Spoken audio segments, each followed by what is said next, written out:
I won't wait for the name tags to arrive. I'll take the opportunity of first saying how much, Richard, I've enjoyed reading the paper. And for those of you who haven't, I will certainly commend it to you. It is a clear, concise paper with some very positive steps of things that can be done rather than leaving things terribly vague. And it's things that can be done within a certain time frame to ensure success. And I think we need some positive thinking in our current age, to be honest with you. History, of course, provides us with many lessons, but only if we pay attention to them by intense study, or if we listen to those who had the experience of command and responsibility in situations of armed conflict. And therefore, it gives me enormous pleasure. It's a huge honour, not only to be here with the Foundation, but also to be sitting amongst such distinguished guests. Now, we do have biographies in the paperwork for you, but let me just remind you the salient points of these remarkable individuals. General John Allen, Marine Corps, diplomat, presidential envoy, commander in Afghanistan, senior fellow at SAIS and lecturer, of course, at NDC Rome, so he's familiar with NATO too, holding numerous academic awards. We've got with us Major General Cezary Wiśniewski, if I get the name just about right, I'm sorry about my Polish, who is an air officer who served in the Polish Ministry of Defense, decorated for his service. He holds an engineering degree, always claim your academic credentials, of course, and was a member of the Air War College at Maxwell Air Base, so he's very familiar with the United States. And loyalty demands that I also introduce Major General, Major General James Chiswell. I was promoting you then for a moment, James. A parachutist, awarded the Military Cross during Operation Barras in Sierra Leone. And those of you not familiar with British military decorations, it's the second one down from the top. Served in Iraq, was the Assistant Chief of Staff at Permanent Joint Headquarters, which is the UK's primary operational and campaigning headquarters.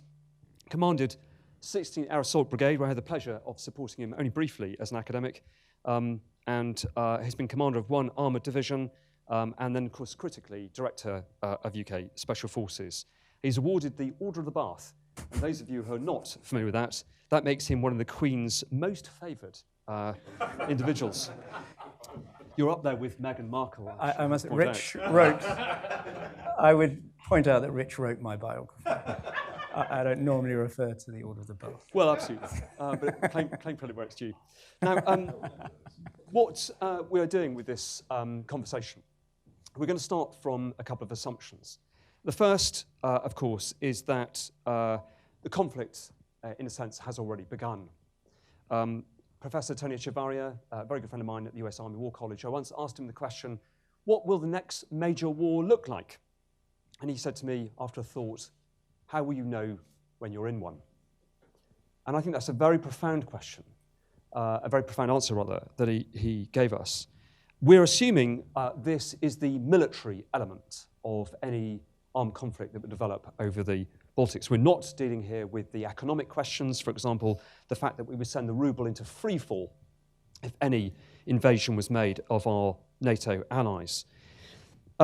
Traditionally, of course, we're also ignoring the fact that Russia has been a country terribly vulnerable internally to internal unrest and to operational defeats, particularly on its peripheries. I'm a scholar of the Crimean War of the 1850s, just proving the point once again, how they can be vulnerable there. Today, it will be its southern flanks rather than what we call our eastern flank. But Europe is also vulnerable. Europe is vulnerable to internal division, as we're seeing writ large at the moment in European politics. And according to Professor Hooker, it's also guilty of complacency. And our task this afternoon is to explore these critical vulnerabilities and the solutions based on the experiences of these marvellous people on the panel. So without further ado, I'm going to just pose a few questions for the panelists, and they don't really know what's coming. So this is a proper surprise attack from that point of view. Now, Professor Hooker's paper suggests that we have gaps in our readiness. He was discussing there a moment ago that Russia could potentially be operationally active within 7 to 10 days, whereas NATO would take perhaps 30 days. These gaps in our readiness impair deterrence. I wonder if our panelists could say whether they agree and what they think we should start to prioritise on. General, you're the most senior figure here. I think you should. That happens every time I go on a panel. Well, Rich, first of all, it's great to be at Carnegie. It's great to be back with Jamestown. And Rich's paper is really spectacular. I had the chance to sit in for a couple of days where he rolled the paper out and we did a critique of it. And it was a very, very valuable thought exercise, and I was honored to be part of that. And he couldn't be more right. Your question, I think, is well-founded, that we have some very serious issues associated with deterrence. And it comes at many different levels and comes in many different forms. I'll try to hit some of those, but my guess will be that my colleagues on the panel will have other views. And I think this is a very rich question. The first, I think, let's just talk about what deterrence means. Deterrence, for it to be effective, has to be known, and it has to be credible. So the question we need to have, I think, right up front is, does the idea of NATO deter? Does the idea that an attack on one of us is an attack on all of us? And can we convince the Russians in this difficult moment that, in fact, the central pillar of NATO's capacity to be a credible alliance to defend NATO, and remembering that NATO is a defensive alliance, not an offensive organization, can we convince the Russians that Article 5, in fact, is alive? So that's the first problem. And without spending a lot of time on it, one of my principal research priorities at the Brookings Institution, or one of the three, is American leadership in the 21st century. And right now, American leadership, I think, is in question with respect to NATO. And I just, to warm myself up for this panel this afternoon, I watched the Tucker Carlson interview of the president in Finland, which was not one of our better moments recently, where Tucker was able to get the president to say that he was deeply worried that Montenegro would drag us into World War III. And if you've been paying attention over the last 10 days, where you were witness to the collapse of American policy in northern Syria and the abandonment of a nation that had, the nation of the Kurds, that had sacrificed more than 11,000 of their own fighters with only a few Americans present to accomplish their objectives. We have to worry right now about American commitment to NATO. Now, we've had lots of folks, from the president to the vice president to the secretaries of state and defense, reaffirm American commitment, but I think we have shaken a lot of our allies, individually and collectively. That's the first issue. Does the leadership of NATO and American leadership within NATO, does that in fact shore up deterrence or in fact call it into question? And then we have, I would call the vertical dimension of our deterrence, which is, are our conventional forces within NATO, are they ready at a moment's notice? Can they fight tonight, just as a matter of course, apart from the issues associated with the bolts? Is NATO investing appropriately in the modernization that is necessary so that these forces are technologically best equipped for the environment in which they'll have to fight? And I think the answer to both of those is maybe and probably not. So much more needs to be done with respect to investment for modernization. Much more needs to be done moment to moment for us to be able to fight tonight, regardless of who we're fighting and where we're fighting. And then, I think very importantly, we have the issue of, is our vertical deterrence across the possibility for the escalation conventionally, is it connected adequately to our nuclear deterrence? So that in the end, with American commitment, viable NATO decision-making, operational or tactical forces that can fight operationally tonight and with the speed and capacity to get into the fight within the first 30 days, and then have that all be connected adequately to our nuclear deterrence? I think the answer is no, no, no, and no. And that's a real problem for us right now. We're not going to see, at least in this administration, we're not going to see it get better. In a normal administration, I think what we would say, and this is what I would certainly say, and nobody will ever ask me in that context, if the United States isn't willing to have our soldiers bleed on behalf of the citizens of the Baltic states, then we ought to just fold up NATO. We have to, all of us, whether it's going to fight and bleed on behalf of Montenegro or the Baltic states or Portugal, you pick it. We should be prepared to make that public statement at any given time. And if we're not willing to make that statement, if the President of the United States, who was trying to argue that Tucker Carlson's children shouldn't be committed to shed their blood on behalf of Montenegro, if we're still confused about that, then we've got to work very hard to change that problem. So Rich's point, your question is very important. Is our deterrence credible? I think we have the capacity to fight. I think we have the capacity to exact punishment of the Russians in the event that they were to invade. But the question is, can our capacity to deter and to exact that punishment greater than the willingness or the potential upside for them invading? And I'm not sure we can make that case. Thank you very much, General. Very, very good answer indeed. So, General, may I ask you, do you feel that Poland is ready? Does it have the right readiness? Of course, I cannot answer this question right now. It's secret probably, but let me say thank you to Rich for this outstanding research, and we're very happy that you and the Jamestown Foundation take care about this part of the world. It's important for us, but I believe it's important for the NATO and its eastern flank as well. You asked a few questions about the readiness. I believe that Defender 2020 gave us some answer about that. There is a plan to deploy the heavy brigade to Europe and some units which can take the equipment from the army proposition stock in the Western Europe. So we will see this. We can evaluate actually how it's go and if it's really effective, and you can have the troops in place all time according with the plan. And taking a little bit the wider the NATO working on a GRPs, which is probably secret as well, but for many years, and we didn't conclude it yet. So it's scary. We don't have a current plans right now ready to go. So for our troops, for our commanders, for everybody who is involved in the process, there's some question marks, and we have to update this as soon as possible, make it ready and available for the planners to make us actually ready. For Poland, it's interesting then. When we joined the NATO, for us, the collective defense, Article 5, was the most important part of the treaty. We always thought about it. After a few years, when our economy boost, when our thinking has changed a little bit, and now we think that actually Article 3 is more important, or as important as the Article 5.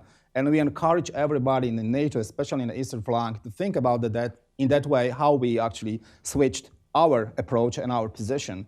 And I believe the report says exactly about this, that we should think about the Article 5 of collective defense as a tool of deterrence and defense. However, Article 5 and our obligation to the alliance is very important, and we have to always think about that and allocate the national resources to reach the objectives in accordance with the Article 3. It is a very interesting question if you are ready. I would say that if you look at what we are doing recently, for example, weapon system we are buying or we are procure, you can see that we're building our A2AD. So we're trying to put the naval strike missile on the shore of the Baltic Sea, which means that not only Russians with the Bastion can actually block the access to the Baltic Sea. We can do pretty much the same right now with the number of the assets we have in our country. Right. We are buying the Patriot system because we would like to create a bubble and don't allow anybody to enter the NATO airspace without being punished. So that's our response. The profound modernization plan, buying the equipment, which is very effective. But in the same time, for example, buying the IBCS system, we allow everybody in the region to join us, be interoperable, because this equipment can actually accommodate almost all current equipment in a air domain, I'm talking about the air defense, of course, and air and missile defense at the same time. So having this equipment in Poland, everybody can join, plug and play, and be effective. So that's how we do. And I would like to mention about the EFP and TFP efforts for the NATO. As a country, we are very appreciate for everybody who actually changed the NATO approach. In a Warsaw Summit 2016, the NATO made a very important for us decision, actually to establish the forward presence, these battalions in Baltic States and in Poland, and we appreciate it. But in the same time, the US actually in a bilateral agreement brought some more resources to Poland, the ABCTs in Poland, and which is very important for us, not because of the presence only, but because of the opportunity for everybody to reach the interoperability. You know, they're working every day with the US commanders, with trying to use the equipment which can talk each other. That's fascinating, but it make us the better force. So it may means that we can deter more effectively. So thank you very much for the NATO and especially for the US leadership in this area. But I think that it was a very strong signal to our adversaries around us that NATO is united, committed to the eastern flank, and that's area of responsibility for the whole NATO, not only for the eastern flank countries. Thank you very much, General. It's a very good answer indeed. I'm going to change slightly the question for you, General Chiswell, because readiness is one thing, conceptual preparation might be another, and we've clearly been fighting different kind of wars recently. Do you think we're changing sufficiently for what's potentially outlined in this paper? Yes. So, Rob, I think this has been a central point to the journey that certainly UK defence has been on, and I suspect for many Western defences. So we have had an army which has been optimised for counter-terrorism, which grew really to an army that was optimised for non-state actors acting like state actors.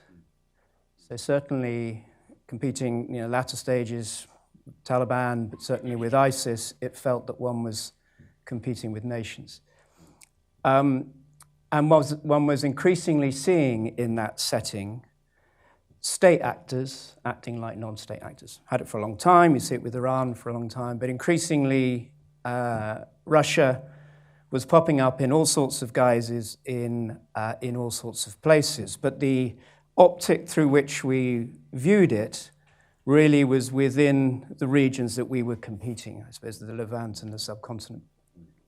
It's now how that is orientated to potentially an optic, well, seemingly an optic, which is more around great power competition, the direct competition between Russia and the West, as is articulated in Rich's paper. And I think we have been confronted with the challenge that we have as at now, which is an opaque hybrid challenge sub-threshold, but importantly, one in which Russia has been achieving its outcomes, and arguably it is in their interest to keep it sub-threshold, if that is going to be the case. And clearly they have shown themselves very adept in a very broad frontage about how they're doing that, not least in terms of attacking our democratic institutions and all that goes with that.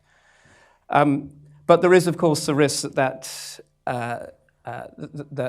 competition goes above the threshold and into open conflict. And how do you therefore prepare your defense? Do you prepare it through the optic of compete for today, or have the contingency force that needs to respond tomorrow?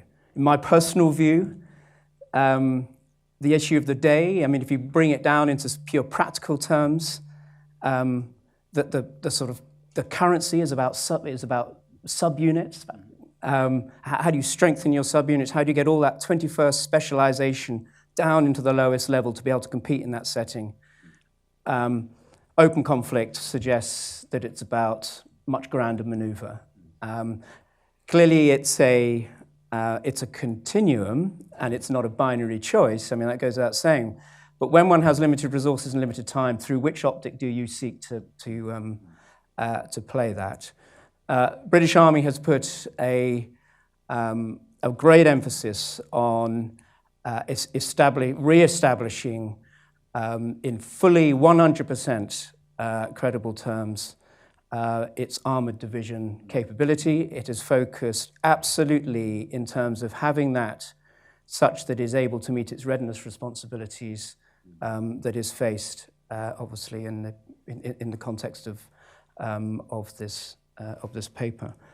And I think perhaps just very quickly coming to the final, the other point really, the other question really is, I mean, in the straight physics of the paper, the internal lines of communications that Russia has at the boundary, at the border, arguably will always mean that they have first move advantage. I mean, if they've got 30-33, then maybe we need to be 30-33. The question, of course, is what is the imperative to move to that stance? Not sufficient at the moment.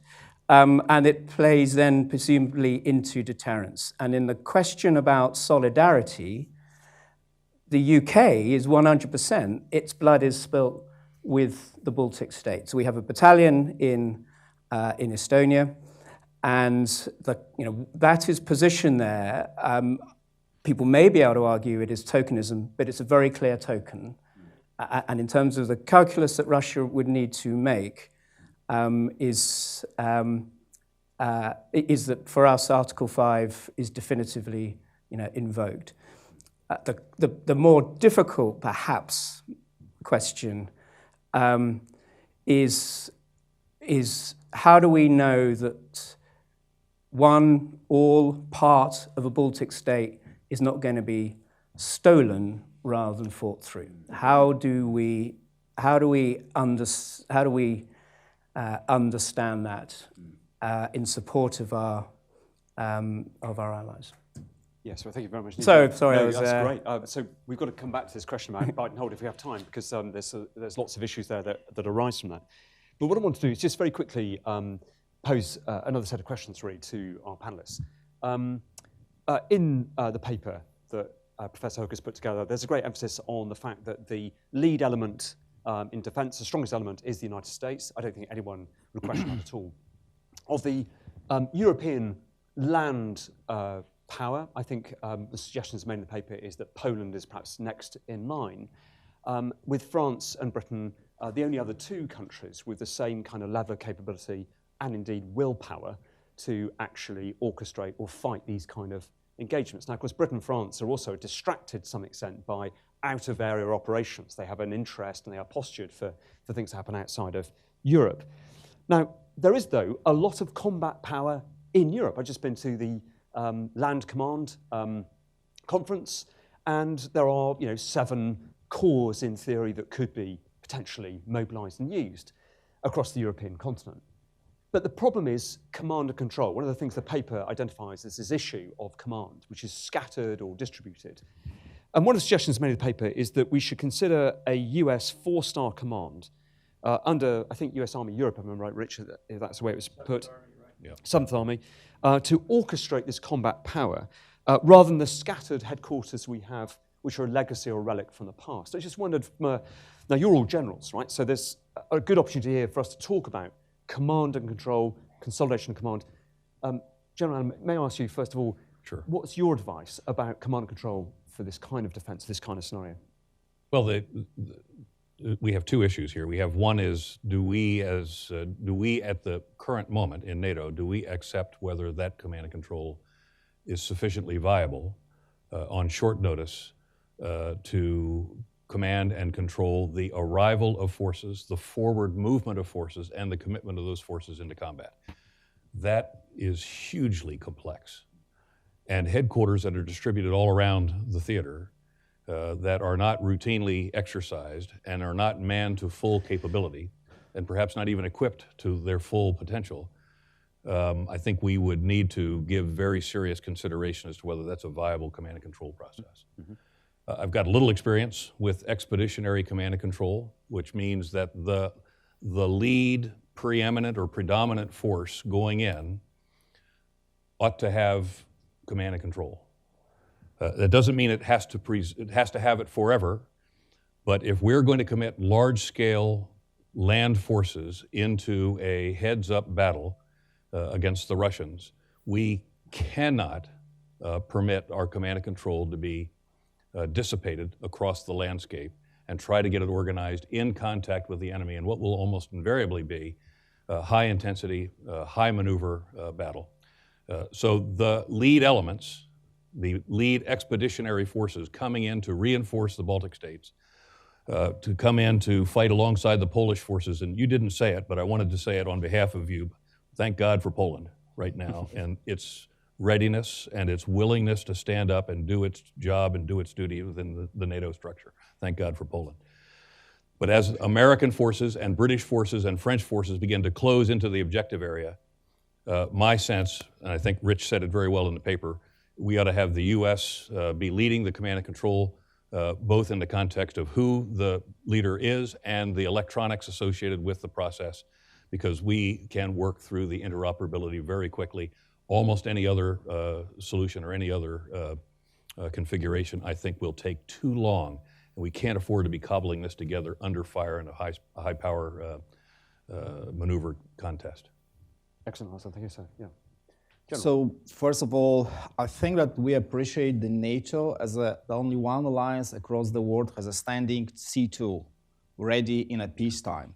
I don't believe there is any other alliance in the world with the standing command and control in place in a peacetime. So that's a great, I believe, whatever when NATO made this decision, but we appreciate it, and this is an effective way how to do this.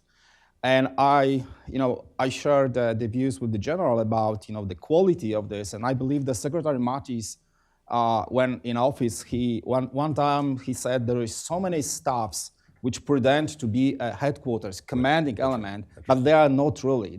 It's a false. We have to take care about it. So we need to allocate a lot of resources to maintain combat and control elements in the NATO. I believe that difficult. What I see as a difficulty in many wargaming, what I saw in my life is the transition between the national commands element to the NATO, and there is always some kind of the transition time when nobody knows who is going to be in charge.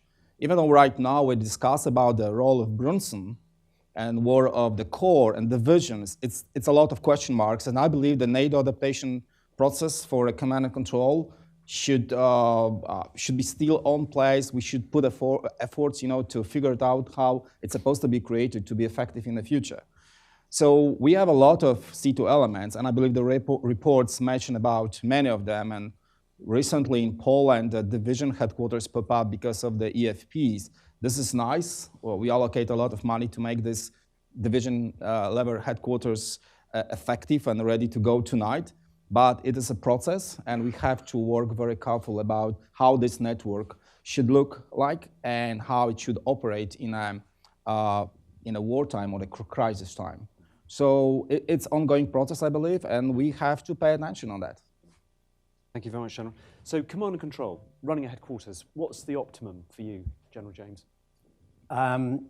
Well, I suppose in terms of this issue, NATO, quite complex to get it to do something. At the time the NAC has set, the NATO Military Committee, Sakir has been tasked.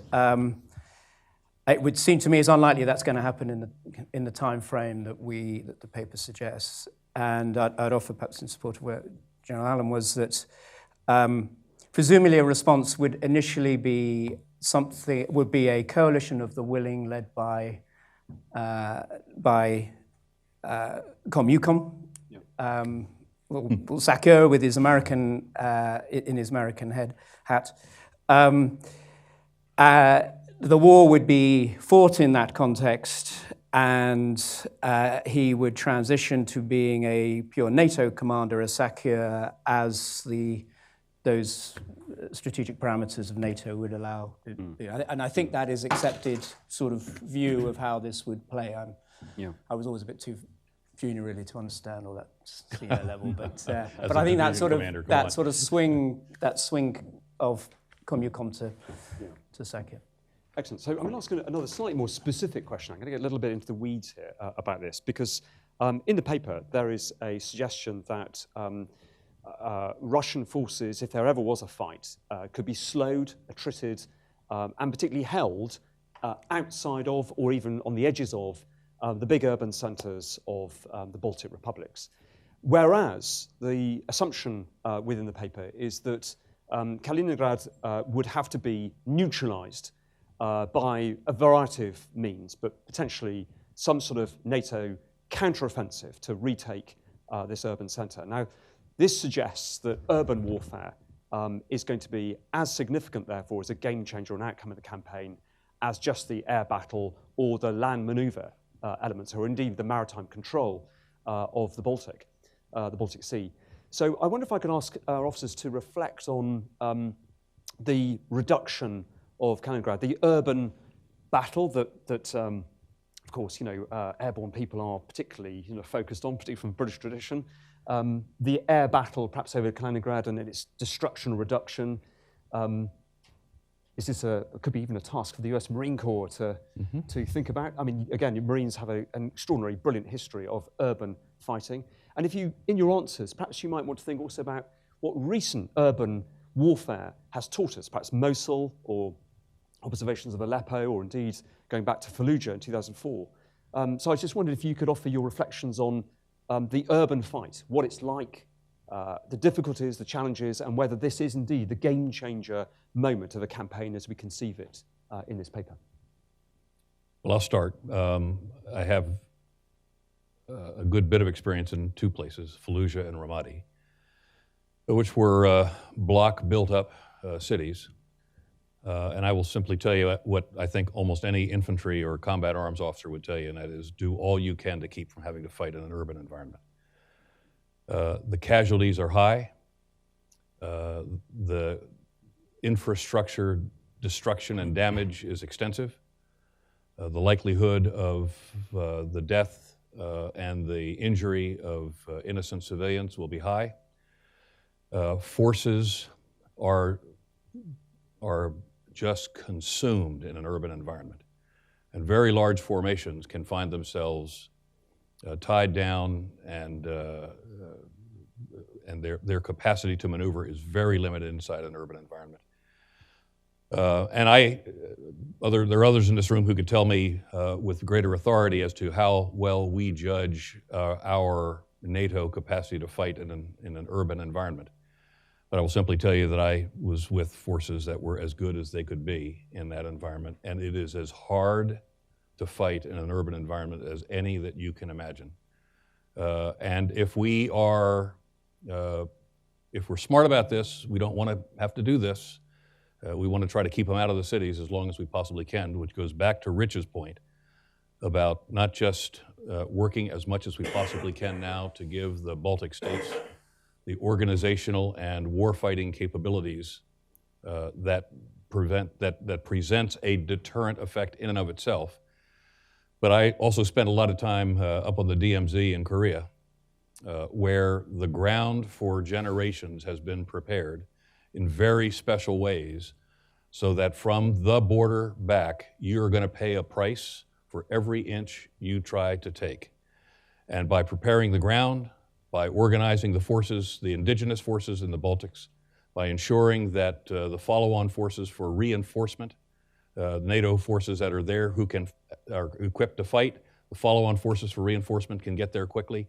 We've got to have that preparation of the ground and then the layered defenses and the capacity to respond to create the deterrent effect to keep us from having to fight in the cities. I don't think NATO, frankly, has the experience to fight in the cities.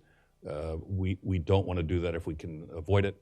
The political cost alone of the casualties that NATO will have to endure by fighting in those urban centers and trying to take them back from the Russians. Look, the Russians, you can say a lot of things about the Russians. Their threshold for pain is very high. And we go up against an organization like that inside an urban area, we better be ready for a slugfest we haven't seen in Europe for a very, very long time. Keep them out of the cities so that we don't have to go in to fight. And that comes from credible deterrence, credible preparation of forces on the ground, and that's just simply an observation I would make. General James? The urban war. I would just, I suppose, make the point, I mean, Rich makes it very clearly, but the central importance of control of the air. Very different urban fights, but the urban fight for Raqqa was one which was prosecuted through precision fires. I mean, it still decimated that city. But the central point was about control of the air. Yeah. No more than that. So nice segue into you, General. So the air battle, I mean, without going to classified information here, how quickly can you win the air battle over Kaliningrad, roughly? Well, that's a great question. I don't know if anybody knows the answer. But, of course, the urban fights from the cockpit of F-16 looks completely different than from the people who are patrolling this street and have to take the buildings. But yeah, the real question is how to reach the control of the air, which actually allow people to work on the ground and, meet the objectives. However, it's if the reports about the effectiveness of the Russian A2AD system in Kaliningrad are true, if it's not the marketing, I'm not sure that we have a time to talk about that. It will be difficult to take it down for a few days, probably. But the time is crucial for the whole operation over the Baltic States for the NATO. Time is important, so we have to speed up.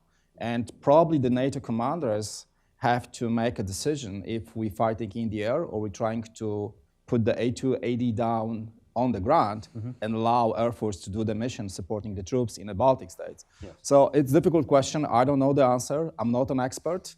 Even though I feel as a joint fighter, I'm still a pilot seeing the war from the cockpit, which is a different picture than two generals.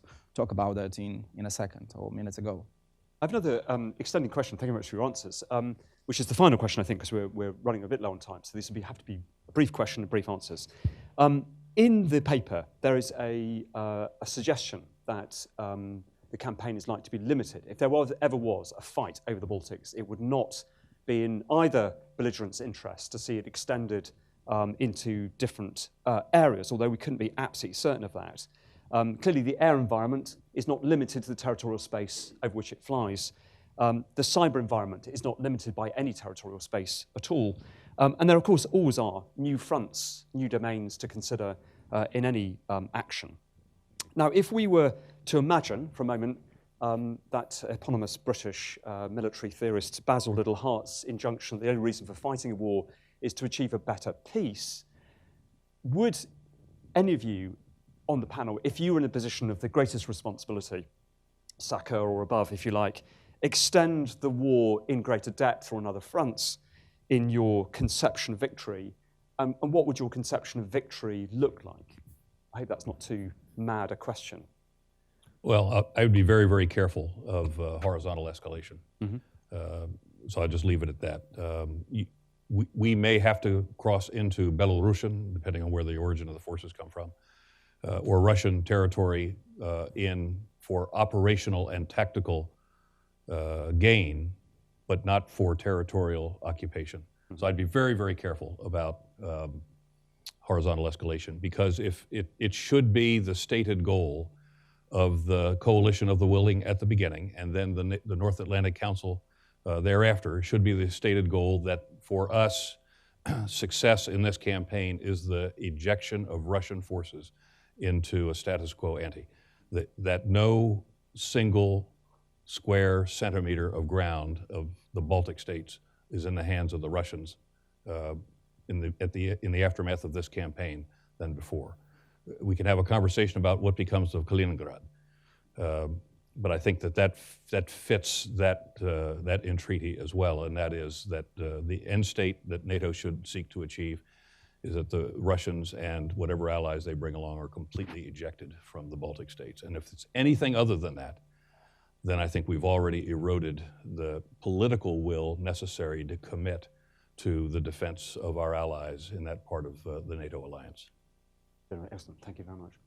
Yeah, it's a little bit political question. I'm still in the military and uniform, so I'm not, if I'm supposed to speculate about that. But I agree, there are some limits. If you want to keep NATO unity, cohesion and commitment, we should keep this under control. And probably the Kaliningrad area is, we can treat this in a different way than the rest of the Russian soil or neighbors' soil. So yeah, I will stick with whatever is depicted in the plan, in the report. That's smart. Yeah.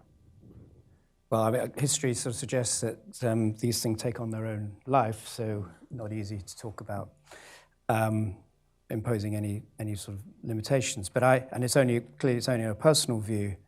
But the foundation of deterrence, to my mind, must be that we would extend this to whatever it takes to win and to reestablish the boundaries. And it comes from a logic that Russia must not be left to think that it can control the escalatory ladder, which is perhaps where their doctrine would currently place them. So the foundation, it seems to me, of deterrence is that they will lose. Yeah, which is very important, the connectivity between the conventional deterrence and the nuclear deterrence, and making sure that's precisely connected. Yeah. An additional factor is we are living in a post-INF treaty environment now, which can bring some kind of a new solution and new approach in the future. Well, one of the things I think we can all draw from this panel is that there is a great stimulus in your paper, Richard, for us to have thought about this question, to reconstruct in our minds how a campaign would unfold if the unthinkable happened. But by the same token, it's an injunction to all of us in the capacities we have in government, in academia, in the armed forces, to think through the stages we can take, the actions we can take to prevent us even reaching this kind of scenario. That is surely the thing we must take away. That's right. I think you'll agree that we've had the benefit of wisdom, albeit very briefly, of the experience of three incredibly experienced gentlemen, and I'd ask you to join me in thanking them for their time. Thank you.